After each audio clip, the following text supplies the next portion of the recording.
Subok na raw na pangontra sa dengue ang pagpapakawala ng mga palaka sa Old Ballarat sa Quezon City.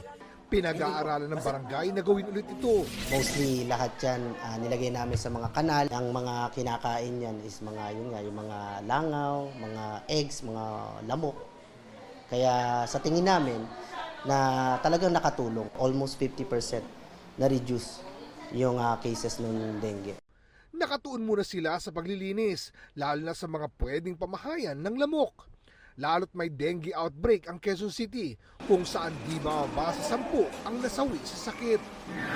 Sa Barangay Addition Hills sa Mandaluyong City, mahigit 4 na po na ang nagka-dengue mula nitong Enero. Ikalawa sa mga nasawi sa sakit, ang 14 anyos sa si Chantely Tordillo. Akala ng kanyang pamilya nung una, simpleng trangkaso ang sakit niya, pero hindi na nakauwi mula sa ospital si Sean. Sa ospital, lumalabas yung dugo sa ilong, sumusuka siya ng dugo. Ang pagiging mabait niya at masayahin, sa alaala na lang mababalikan ng kanyang lola Lorena. Kung nagapan sana namin, gagaling siya. Kasi gagawin namin lahat para gumaling siya eh. Pero hindi namin alam na ganun. Ilulunsad sa Barangay Addition Hills ang programang May Piso sa Mosquito. Ang gagawin po ng ating mga residente para may involvement mo sila ay hindi magdadala lang po sila sa amin dito ng kahit buhay, patay, or even kitikiti na papalitan namin at least 5 pieces of lamok in exchange of 1 peso. Kung buhay pa, ipapasok sa tinawag nilang Mosquito Death Chamber. Diyan sila pakakawalan lang hanggang sa tumama sila doon sa ating ultraviolet light. Umabot na sa Department of Health ang tungkol dito. Bagamat natutuwa raw sila sa mga inisyatibo kontra dengue, nagbigay sila ng paalala. Baka mamaya maging parang palaisdaan, di ba? Nasa palaisdaan, mas maraming isda, mas maraki ang kita. Baka mamaya magkaroon tayo ng breeding ng mosquito. Ayaw po natin yun.